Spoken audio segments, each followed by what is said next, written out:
Serez-vous prêt à découvrir les mondes inconnus, à vivre une course dans des contrées lointaines, à fouler des sols que très peu de touristes ont visités? 8 binômes vont parcourir 10 000 km avec 1 € par jour et par personne. Dis-moi petit, est-ce qu'on peut dormir chez toi? Ils vont rencontrer des ethnies méconnues aux traditions ancestrales. Derrière cette montagne, des milliers d'hommes, de femmes, d'enfants. Tous sont Rohingyas. Officiellement, ils n'existent pas, comme ce camp insalubre qui est illégal et temporaire. Dans un autre monde, hein. C'est comme si le monde s'était arrêté en fait ici. C'est un mode de vie très particulier qui s'écarte mais totalement de ce que je vis moi dans ma vie de tous les jours. Les Rohingyas sont les descendants de marchands arabes venus en Asie il y a plus de 1000 ans. Ils sont présents en Birmanie depuis des siècles. Mais en 1982, une loi birmane sur la nationalité les a subitement rendus apatrides, dépourvus des droits fondamentaux, propriété, mariage, éducation. Birmanie, Nagaland, Bhoutan, Sri Lanka. Et cette année, l'aventure se partage.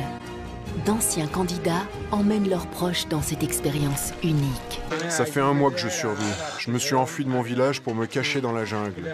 Puis j'ai enfin pu passer la frontière. Mais la moitié de ma famille a été tuée. C'est la police et l'armée. Ils organisent tout. Je ne sais pas comment je pourrais le remercier, mais c'est un des plus beaux cadeaux qui m'a été donné.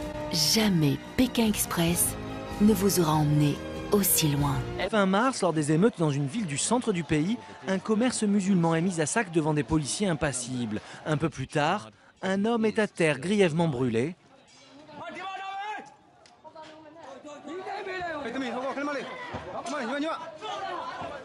À 2 mètres de lui, un policier regarde sans intervenir.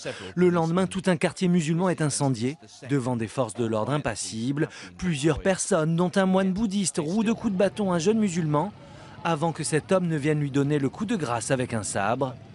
La police se contente d'escorter les survivants dans des camps de réfugiés. Elle nous attrape par les bras, elle touche notre peau, elle touche nos cheveux, parce que pour elle, c'est vraiment de l'inédit.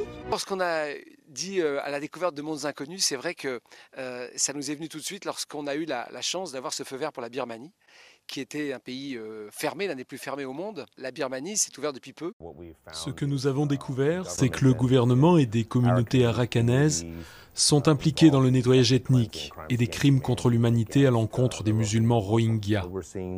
Nous voyons l'extension logique de cette politique qui consiste en un accroissement de l'isolement humanitaire de ces Rohingyas installés dans une série de camps de déplacés, quelques semaines avant que la mousson ne commence, avec une alimentation insuffisante, des services médicaux insuffisants.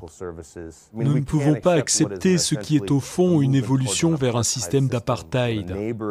Pékin Express, bientôt sur M6.